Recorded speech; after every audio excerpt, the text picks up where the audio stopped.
Ladies and gentlemen, good day and welcome to the Tejas Networks Limited Q1 FY26 earnings conference call. As a reminder, all participant lines will be in the listen-only mode, and there will be an opportunity for you to ask questions after the presentation concludes. Should you need assistance during the conference call, please signal an operator by pressing star then zero on your touchtone phone. Please note that this conference is being recorded. I now hand the conference over to Mr. Mohit Mishra from ICICI Securities. Thank you, and over to you, sir. Good evening, everyone. Thank you for joining on Tejas Networks Limited Q1 FY26 results conference call. We have the management of Tejas Networks on this call represented by Mr. Arnab Roy, Executive Director and CEO, Mr. Sumit Dhingra, CFO, Dr. Kumar N. Sivarajan, CTO, and Mr. Sanjay Malik, Chief Strategy and Business Officer. I would like to invite Mr. Arnab Roy to initiate with opening remarks, post which we will have a Q&A session. Over to you, sir. Yeah, thank you. Good evening, everyone, and welcome to the Tejas earning call for Q1. So first of all, just a quick update on our financials for Q1. We had a net revenue of 202 crores, which was lower than our Q4 revenues of 1,900 crores. We had a loss of 194 crores, which was the loss was higher than our losses in Q4 of FY25. And the order book at the end of Q1 was 1,241 crores, which was which is higher than our closing order book in Q4 of FY25. We also expect and we have been intimated for winning an order of 1,500 crores for the deployment of the BSNL expansion sites of 18,000 plus sites of BSNL's 4G network. And we expect to be in receipt of the order shortly. The revenue mix for Q1 was India. 81% of the revenue came from India and 19% from international. And the mix of our order book, closing order book, was 92% India and 8% international, still dominated a lot by our India business.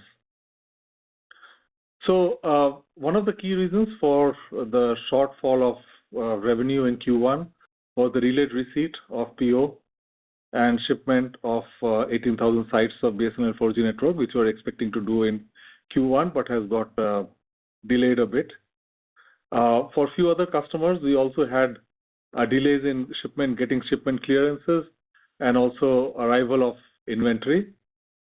And in this quarter, our revenue was led by key shipments to several India private and international customers.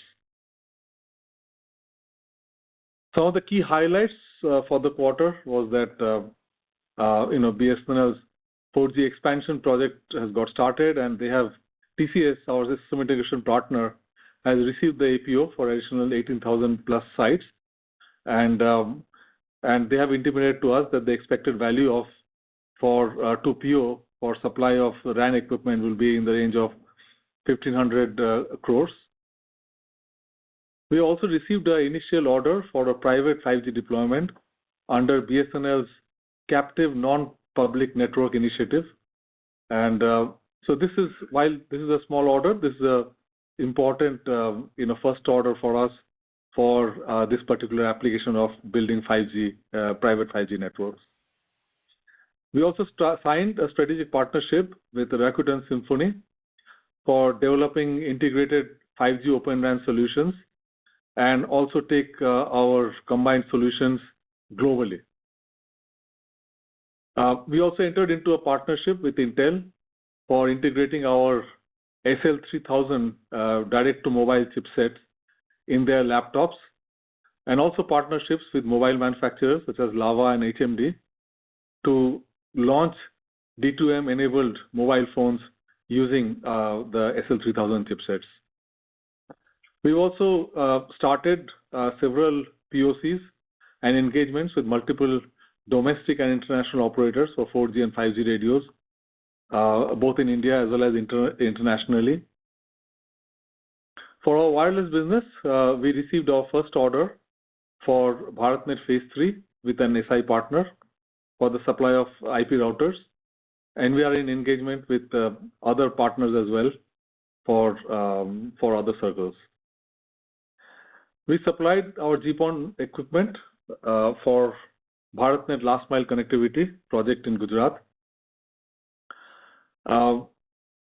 We received several run rate orders for our optical or DWDM equipment from a few tier 1 Indian telcos for their 4G, 5G backhaul capacity augmentation. We won several tenders in the critical infrastructure sector also, and for supply of wireline equipment to railway, oil, gas, and defense, mainly for our optical products. And from our existing customers, international customers in Africa and Europe, we won several network expansion business for both our DWDM as well as our GPON equipment. We also launched our 1.2 terabit per wavelength DWDM solution earlier this year during Bharat Telecom event, and it was launched by the Honorable Union Minister of Communications. A few other updates for the quarter are Parag Nayak, our Executive Vice President, he was conferred the prestigious Pandit Deen Dayal Upadhyaya Telecom Excellence Award by the Ministry of Communications.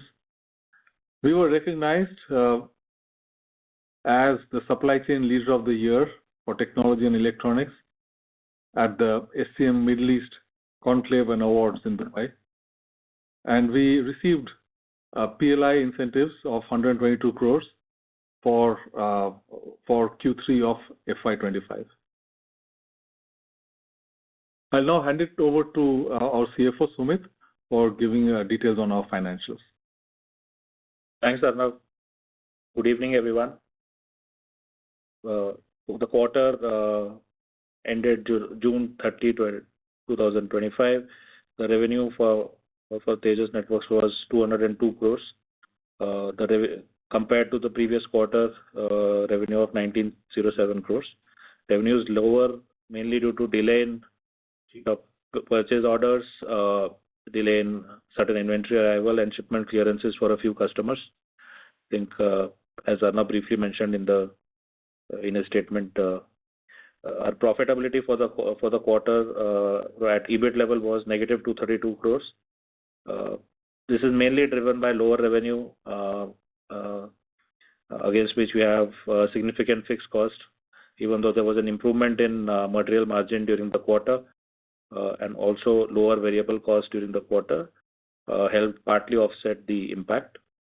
At PBT level, our profitability stood at negative 297 crores, and the main difference is essentially finance cost of about 75 crores. And PAT for the quarter was negative 194 crores. On the balance sheet side, inventory at the end of the quarter was 2,537 crores, just slightly higher than the inventory for the previous quarter. The increase is mainly to cater to some of the purchase orders that are expected to get executed. And as we've been talking about in the earlier quarters, we've taken some advanced inventory action for certain select components. Our trade receivables stood at 4,453 crores. We had collections of 650 crores during the quarter. The trade receivables are on the higher side, but at the same time, against these, we have advances of about 1,460 crores that are correspondingly also sitting in the other liabilities. So on a net basis, the trade receivable numbers is lower to that extent. Our cash position at the end of the quarter one was 545 crores, and borrowings stood at 3,990 crores. The increase in borrowings is mainly on account of working capital purposes, as well as for certain capex-related investments that we have been doing over the quarters. With this, I'll hand it over to Arnav to make the. Yeah. Thanks, Sumit. So, in summary, as far as our business outlook is concerned, we, driven by the continuing growth in data consumption, we see continued investments in fixed and mobile networking technologies worldwide, which is driving our business, the growth of our business. And the key applications are the data center connectivity, and led by many of the new AI data centers which are getting established, the continued digitalization of cities and economies, modernization of utility networks, the huge investments that are continuing to happen for broadband connectivity, and the expansion of 4G and 5G networks globally. So these contribute to our continued business drivers, and in line with those applications, we continue to invest in developing our portfolio in over FY25 and in Q1 of FY26. We have expanded our portfolio significantly and increased our addressable market. We continue to evolve our 5G solution and develop multiple 4G, 5G radios over multiple bands. We enhanced our portfolio with advanced 5G massive MIMO radios, both our in-house ones and with the partnership with NEC. We acquired a field-proven 4G, 5G core with the licensing agreement with NEC. Expanded our IP/MPLS router family to cover multiple access aggregation networks, including BharatNet. We enhanced our optical portfolio with state-of-the-art transmission technology of 800 gigabits and 1.2 terabits per channel DWDM systems, and enhanced our FTTX portfolio with 10 gig PON products. So our addressable market segments for our products are projected to grow globally, and our domestic opportunities include large projects in both private and government sector, where the investment in networks continue in response to the huge demand in bandwidth. We have signed up several new customers and new application wins in both private and government sectors, which are set to expand in the current year. Our partnerships with NEC and Rakuten are expected to give us access to global customers and expand our joint go-to-market opportunities in the international markets. And our continued investment in expanding our global sales footprint and strategic initial wins will give us a strong momentum for increasing our international business. In summary, we are bullish about our growth drivers, and we continue to invest in R&D and sales investments and go-to-market as we look forward to growth in our business in the coming years. So with that, we will open the floor to questions. Thank you very much. We will now begin the question and answer session. Anyone who wishes to ask a question may press star then one on their touchtone phone. If you wish to remove yourself from the question queue, you may press star then two. Participants are requested to use handsets while asking a question. Ladies and gentlemen, we will wait for a moment while the question queue assembles. Again, to register for a question, please press star then one.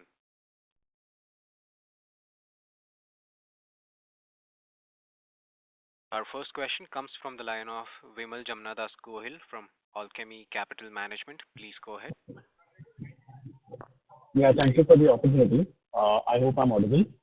I apologize for the background noise since I'm in the chain. Yes, Vimal, you're audible. Incrementally, the 22 growth, what has contributed to that? If you can help me with the understanding, what projects have contributed to that growth a bit more? Thank you. We couldn't hear you properly. Was it which projects for the 202 crore revenue, or was it something else? Which other contribute? I'm really sorry to interrupt, Vimal sir. Your line is breaking in between.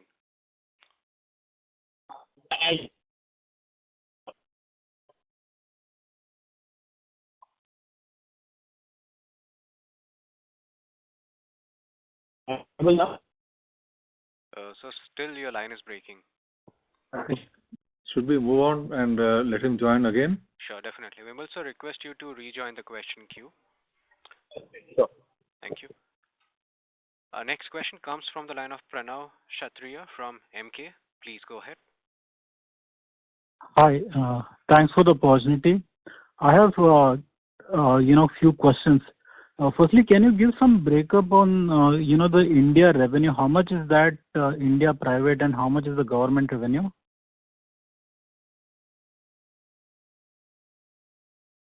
Okay. This from this quarter, we've kind of not stopped giving that breakup, because what we realized was that those numbers were not I didn't have the clarity, because a lot of the India revenue that we claimed as India private, based on the end customer, the direct customer was a private entity, but based on the end customer being government, sometimes there are government as the end customer and a private end customer as well. So that number was not very clear. That's why we kind of left it as India and international. Okay. Okay, fair enough. So, in general, as far as the past criteria is concerned, the way we used to report, the India government revenues were around 16% of the total, and the rest of it was India private. Okay, thank you. Second question is that, we've seen quarter-on-quarter decline in employee cost. How should we look at the employee cost going ahead? And is it because of larger, capitalization of some of the expenses? I think there's a decrease in employee cost in this quarter, mainly on account of certain provision reversals that happened on account of certain exits from the company, and also there were certain other variable pay provisions which got reversed. In general, our employee cost is in line with our investments that we've been talking about, particularly on the R&D and international sales side, and expected to continue to increase going forward. Okay. One more question is, you talked about 4G and 5G, proof of concept being employed with various international as well as domestic private customers. So my question is that how long should we see this culminating into the revenue? Because if I look at, you have in the previous call very categorically clarified that, FY24 should be seen as a base and not FY25. So from that point of view, how important is scaling up a 4G, 5G proof of concept for revenue? And will that revenue come in this year, or it's more likely to come in next year for if at all this fructifies? So we are, as I mentioned, we are engaged with several POCs and other engagement with customers both in India and internationally always. And especially our partnerships, the NEC and Rakuten, was for addressing a lot more of the international customers in conjunction with them. And we hope to see some of the new business closures in 4G and 5G this year, right? We are in fairly deep discussions with multiple operators globally. Okay. And my last question is that you used to provide, the number of patents which are issued to Tejas Networks. Is that number updated? Updated number is available, or how should we see this trending?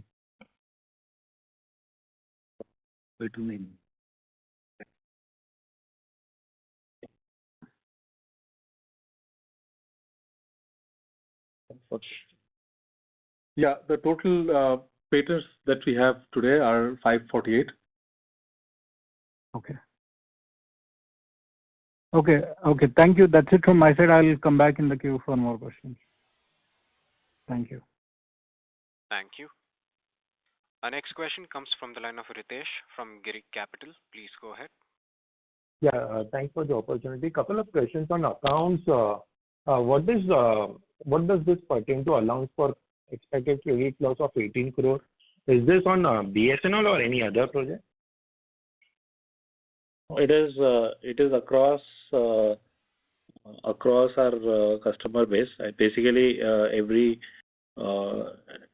quarter we do expected credit loss provisioning based on our metrics and as per accounting standards. And this is a combination of movement in the credit loss through the quarter. So it is not necessarily linked to any one particular customer. Okay. If you see our historical data, I think every quarter we report this number, capturing the movement in the credit loss through the quarter. And this 4,500 crore receivables, this would be more on a BSNL. And what is the typical payment cycle on this? A large part of it is on account of BSNL 4G project, and there are other receivables as well. And the payment cycle or collection cycle on this is linked to certain milestones, which are related to project delivery and project execution and installation commissioning, and thereafter certain other steps leading up to the closure of or completion of the network rollout. So more than the timelines, it's linked to completion of those milestones. So by September balance sheet, majority of this receivables will be collected, or it's a long duration? So we expect a reasonable reduction in these receivables over the next couple of quarters through the year. Also, on the operational side, now the 4G 1 lakh sites is done. How is the review of the performance of this 100,000 sites, and is there any fine tuning needed, or this project is as per the expected your parameters? This is Kumar. Yeah, so the radios over 90,000 sites are deployed and functioning, and the performance of the network is satisfactory. There's always some optimization needed in all mobile networks for improving coverage and reducing call drops and things of that nature. That continues, but the product performance is quite satisfactory. Okay, that's great to know. Also, if you can comment on this initial order of the BSNL CNP and Captive Non-Public Network Initiative. So, what kind of order size one can look at once this initial orders are happening? Well, as I said, this is our first deployment, first win and deployment of this private 5G network. It is a small order for one of the utility companies, and as we complete our deployment and all over here, this could be a good reference for us for many other applications like this in India as well as globally. So can we say that what you were doing for the government as a government business now can happen on this totally on captive power, captive network over next, say, 3-5 years? I didn't understand the connection with the government. It is our same standard products which have a different application for the private 5G networks, and it's not connected with in a government network. What do you want to add? Yeah, so the CNPN is just the term for what is normally called private 5G networks. So this is a network within an industrial complex or a mine or campus, which uses the spectrum of an operator, because India hasn't auctioned spectrum specifically for private 5G, but then the network is built and operated by the private entity. So this is what is normally called private 5G, and we're just making, beginning in that business. Sure. Yeah, that's all from my side. Thank you, sir. Thank you. Our next question comes from the line of Pratap Maliwal from Mount Intra Finance. Please go ahead. Hello, am I audible? Yes, sir, Yes, please you go are. ahead. Yeah, thank you. Yeah, my line got cut in between, so I apologize if these are repeat questions, but just a couple of questions here on the BSNL expansion order 1526 crores that you pointed out. So do we expect to receive it and then execute it within this financial year? Yes, that's what the expectation is. Okay, and just a follow-up here. So there was a news article where there was a statement by the Minister of State for Communications who said that after successfully installing 100,000 towers on 4G, we'll approach the cabinet to approve another 100,000 towers. Probably a little premature to ask it, but then is there any detail or any color you can give me on this? No, we've also read about the article. We've heard about it. And as of now, we have not received any intimation of the process of how that will go through. But we do expect to participate in that if that comes and, compete favorably in this opportunity. Sure, sir. And regarding the BharatNet orders, did you call out the order size that we are winning here in the BharatNet? What was the question? The BharatNet? What was it? The order size, actually, the order size that we are competing for here. Okay. No, we don't disclose the order values per customer or per order. We don't do that. Okay, sure, sir. Thanks for taking my call. Thank you. Before we take the next question, a reminder to all the participants, if you wish to register for a question, you may press star, then 1. Our next question comes from the line of Vikash Bed, an investor. Please go ahead. Yeah, hello, sir. I wanted an understanding of what is our total order book right now, and if you can give the breakup between BSNL and others, because largely they're doing the work for BSNL. So the current order book as it stands, and what is the expected in the current financial year? What kind of order book are we expected to add in terms of our visualization of the work that may come to a status? Yeah, so the current order book is 1,241 crores, as you mentioned, and this does not include anything from BSNL. It is mainly our wireline business and small and some wireless opportunities, but this does not include any orders from BSNL. And as I said, we are expecting the add-on business of 18,000 plus sites, and that is a separate, that's going to be a separate order. The value is going to be roughly 1,500 crores for us.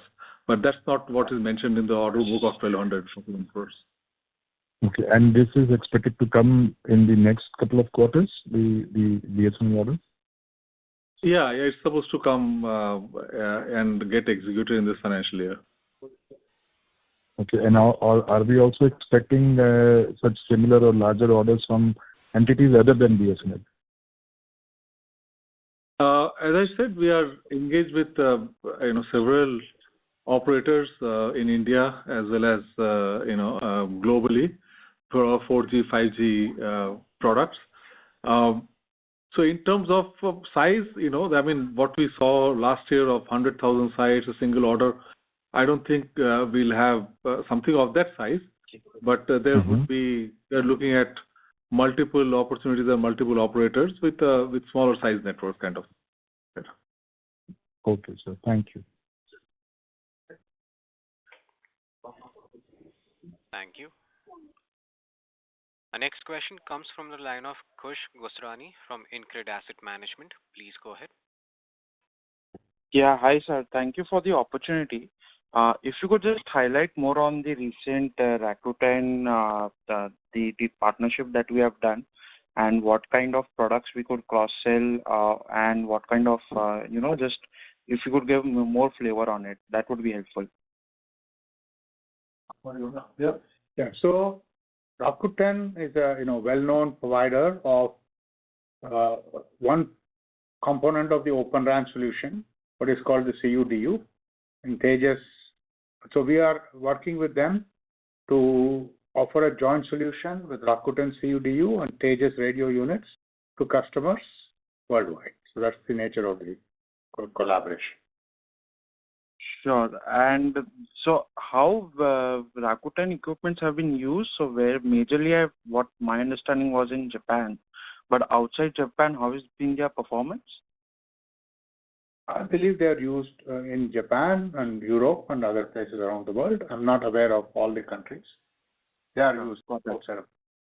Sure, got it. And in terms of our balance sheet, the inventory, would we need to invest more if post the 1,500 crore for the 18,000 site POs come?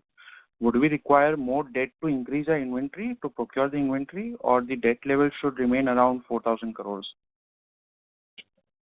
I think we made significant procurement for that order, but we may need to still do some incremental orders, particularly where the lead times are not as high. Regarding your question on whether this would increase the debt or would it come down, I think it's a function of when the orders materialize vis-a-vis some of the other working capital movements. So difficult to comment on the debt levels from that perspective. Sure. And last question would be, what is your capex plans for this year, if you could highlight on that? I think we continue to invest in both on the R&D side and also to some extent on developing our supply chain for the increased product portfolio or expanded product portfolio as we go along. In addition to that, as we announced a couple of quarters back, we had technology collaboration with NEC. So some of these aspects are essentially what are going to drive our investments and capex over the next few quarters. Beyond that, I think it will be difficult to give a number around that. Okay, but it should remain similar to last year's level of 650 crores, or? I think progressively it may increase a little bit. And in addition to that, there would be an impact of NEC-related investments that we've talked about. So all that would cumulatively impact the capex for the year. Sure. Got it. Thank you so much. I'll get back in the queue. Thank you. Participants, you may press star and 1 to ask a question. Our next question comes from the line of Ritesh from Girik Capital. Please go ahead. Yeah, the question is on BharatNet. Several people have announced the huge order wins, but we haven't got many orders, or is the PO getting delayed on that? Your comments, sir? No, as I mentioned, we've also started receiving orders for the BharatNet project for our routers. I think the people who have announced the large orders are the system integrators who have won the tenders in different circles, and their order consists of not only the equipment but also fiber and deployment and services and building NOCs and all those kind of things, right? So the SIs who have directly participated in the tender, they have made those announcements for the projects. But as an OEM, we are going to be suppliers to those SIs, and we are working with them for signing up agreements for the supply of our routers, and we got our initial orders, which I talked about. Okay, that's from my side. Thank you. Thank you. A reminder to all the participants, if you wish to register for a question, you may press star, then 1 on your touchtone phone now.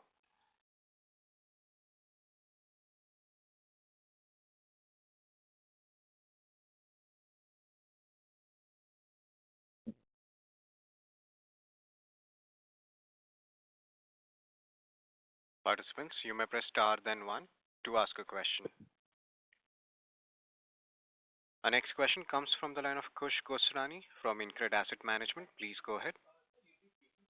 Yeah, hi. Just on the receivable side, you mentioned it would be on milestone basis that you will receive on the previous BSNL order.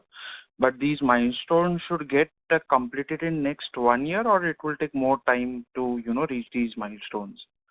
How should we think about it? A large part of it should get collected during this financial year. There'll be a small portion which could go beyond that as per the milestones, but significantly large part should get done this year. Sure. Okay. Got it. Thank you. Thank you. Our next question comes from the line of Karan Raja from 54 Ventures. Please go ahead. Good evening, everybody, and thank you for the opportunity. Am I audible? Yes, Yes, sir. you You're are, Karan. Sir, to a previous participant, we spoke about the two circles where we have been considered and been awarded the PO for the BharatNet deployment. Would you be able to share the number or perhaps a range for the circles where we may not be considered? No, I think there is nothing like that. I think there are multiple SIs who have won the different circles, and most of them have bid our equipment as one of the OEMs for their outer supplies. And as of now, we are in discussions with many of them, which is in some cases going through testing, going through certification, and all this kind of thing. And we are in discussion with many of them for supplying our routers for their circles. So that's where things are. So it will be not be possible to say where we are going to finally be deployed and not deployed, kind of a thing. So.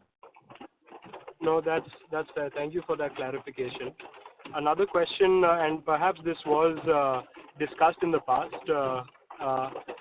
In our previous calls, there has always been an option or a prospect for Kavach deployment.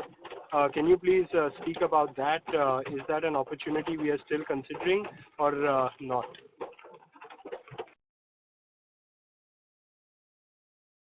No, I think Railways also is going to go for this captive network, and they are considering the various technology options as of now. So we are definitely engaged with that. And yes, the tender has got delayed a little bit, but once it is released, that we would be one of the strong contenders for it. All right, so a couple more questions. One, considering the recent geopolitical actions, my assumption is that telecom equipment now becomes critical, and especially indigenous telecom equipment becomes critical as part of national security. Have we received any interest from the Ministry of Defense or any other undertakings for any form of project? So we are engaged with the defense sector for their upcoming opportunities. As you know, we have in the past we have supplied to defense networks, in different multiple projects and in different kind of applications. So we remain engaged right now. I mean, as of now, there is no major specific project to really talk about, but there are several discussions ongoing for multiple applications. Fantastic. Thank you so much for your questions, and have a lovely evening, everyone. Thank you. Thank you. Our next question comes from Ritesh from Girik Capital. Please go ahead. The question is on NEC collaboration. So the entire investment will happen in this year itself, or will it be over FY26 and 27? A large part of it will happen this year.